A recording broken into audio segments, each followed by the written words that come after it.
Last 7 month আসলে আমরা আমাদের হোম কন্ডিশনে আমাদের ব্যাটসম্যানরা খুবই ভালো ক্রিকেট খেলেছিল। জিম্বাবুয়েতে আমরা লাস্ট ট্যুর 2022-এ এসেছিলাম, সেখানেও আমাদের স্ট্রাগল করতে হয়েছিল। এখনও আমরা আবার দুইটা ইনিংস টেস্ট ম্যাচে এবং এই প্রথম ওয়ানডেতে ভালো করতে পারিনি। একটু আনলাকি আমি বলবো, যে বিশেষ করে লাস্ট ওয়ানডে ম্যাচে যদি আপনি খেয়াল করে থাকেন, আর্লি যারা আউট হয়েছেন একটু আনলাকি, যে শটসগুলা খেলেছেন সেগুলো সব হাতে চলে গিয়েছে।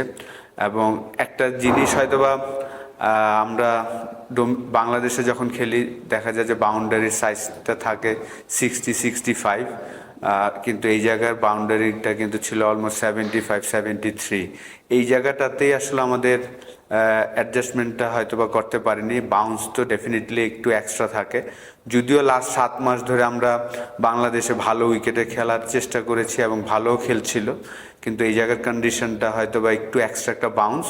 যেহেতু আপনার আমিও জিম্বাবুয়ের সাথে আমার ডেবু হয়েছিল, আমি এই কন্ডিশনে খেলেছি। আমার কাছে মনে হয় যে জিম্বাবুয়ের এখন যে পেস বোলিং ইউনিটটা আছে খুবই চমৎকার পেস বোলিং ইউনিট। তারা হাইট যেমন এবং তাদের উইকেট থেকে এক্সট্রা একটা বাউন্স তারা পাচ্ছে। আমাদের ব্যাটসম্যানরা হয়তোবা ওই জায়গাটা মিসিং, আমরা ওইটা নিয়ে কাজ করছি। আমি শিওর যে নেক্সট 2টা ম্যাচে আমাদের ব্যাটসম্যানরা তাদের রিদমে চলে আসবে ইনশাল্লাহ। যেই মিস্টেকগুলো তারা করেছে এই জিনিসগুলা তারা রিকভার করবে নেক্সট 2টা ম্যাচে, এটা আমার আশা। অবশ্যই যেই পারফরমেন্স আমরা করছি এটা আমরা আশা করিনি এই ধরনের পারফরমেন্স। আমি শিওর যে নেক্সট 2টা ওয়ানডে এবং 3টা টি20-তে আমাদের ব্যাটসম্যানরা তাদের লাস্ট 6 মাসে যেভাবে খেলে আসছে বাংলাদেশে সেই পারফরমেন্সটা তারা করবে।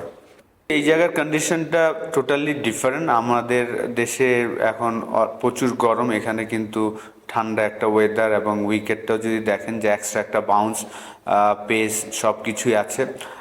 অ্যাডজাস্ট করছে, ট্রেনিং ভালো হচ্ছে, হয়তো ম্যাচে এক্সিকিউশনটা ভালো হয়নি, একটু আনলাকিও আমি বলবো। যে আপনি যদি দেখেন যে তামিমের যে শটটা করেছিল আনলাকি, হাতে চলে গিয়েছে। সৌম্য সরকারের শটটা হাতে চলে গিয়েছে। তামিম যে শটটা খেলেছেন বাউন্সের কারণে যেখানে মেরেছেন ঠিক